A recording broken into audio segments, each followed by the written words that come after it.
বৈষম্য বিরোধী ছাত্র আন্দোলন চলাকালে সারা দেশে গত ১৫ জুলাই থেকে ৫ আগস্ট পর্যন্ত সংঘটিত হত্যা, গণহত্যা, নির্যাতন সহ মানবতা বিরোধী অপরাধের অভিযোগে সাবেক প্রধানমন্ত্রী শেখ হাসিনা সহ ১০ জনের বিরুদ্ধে তদন্ত শুরু হয়েছে। গণহত্যার অভিযোগ আনা নিহত সিয়ামের বাবার আইনজীবী বিষয়টি নিশ্চিত করেছেন। আইনজীবী বলেন, বুধবার রাতেই তদন্ত শুরু হয়েছে। এর আগে অভিযোগ রেজিস্ট্রার হিসেবে গ্রহণ করে তদন্ত সংস্থা। ৭ দিনের মধ্যে এই তদন্তের অগ্রগতি প্রতিবেদন অভিযোগকারীদের জানানো হবে। গণহত্যা ও মানবতা বিরোধী অপরাধের অভিযোগে সাবেক প্রধানমন্ত্রী শেখ হাসিনা সহ ১০ জনের বিরুদ্ধে আন্তর্জাতিক অপরাধ ট্রাইব্যুনালের তদন্ত সংস্থায় আবেদন করা হয়েছে। কোটা সংস্কার আন্দোলনে নিহত সাভারের নবম শ্রেণীর শিক্ষার্থী আরিফ আহমেদ সিয়ামের বাবা মোহাম্মদ বুলবুল কবির এ আবেদন করেন।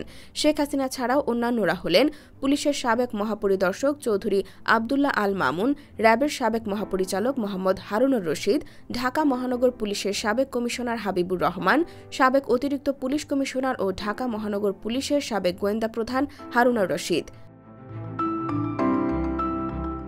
এসব আসামির পাশাপাশি আবেদনে নাম উল্লেখ না করে শেখ হাসিনা সরকারের মন্ত্রী, প্রতিমন্ত্রী, সংসদ সদস্য এবং ঢাকা মহানগর পুলিশের কর্মকর্তা ও সদস্যদের বিরুদ্ধেও আইনানুগ ব্যবস্থা চাওয়া হয়েছে।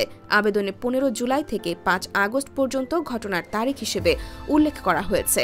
এছাড়া এ সময় আহত হয়ে পরবর্তীতে বিভিন্ন তারিখে নিহতরা এর আওতায় থাকবে। সমগ্র বাংলাদেশকে ঘটনার স্থান হিসেবে উল্লেখ করা হয়েছে ওই আবেদনে। এর আগে রাজধানীর কাফরুলে কলেজ ছাত্র ফয়জুল ইসলাম হত্যার অভিযোগে সাবেক প্রধানমন্ত্রী শেখ হাসিনা, সাবেক সড়ক পরিবহন ও সেতুমন্ত্রী ওবায়দুল কাদের সহ ২৪ জনের বিরুদ্ধে কাফরুল থানায় মামলা রেকর্ড করার আদেশ দিয়েছেন আদালত। ঢাকার চিফ মেট্রোপলিটন ম্যাজিস্ট্রেট সিএমএম আদালতের ম্যাজিস্ট্রেট আহমদ হুমায়ুন কবির আদেশ দেন। এ তথ্য নিশ্চিত করেছেন ওই আদালতের বেঞ্চ সহকারী মোহাম্মদ হেলাল উদ্দিন। ঢাকা মডেল ডিগ্রি কলেজের দ্বাদশ শ্রেণীর শিক্ষার্থী ফয়জুল ইসলাম খুনের মামলার বাদী হন ফয়জুল ইসলামের ভাই রাজীব। এ নিয়ে শেখ হাসিনার বিরুদ্ধে ২ দিনে ৩টি মামলা হলো।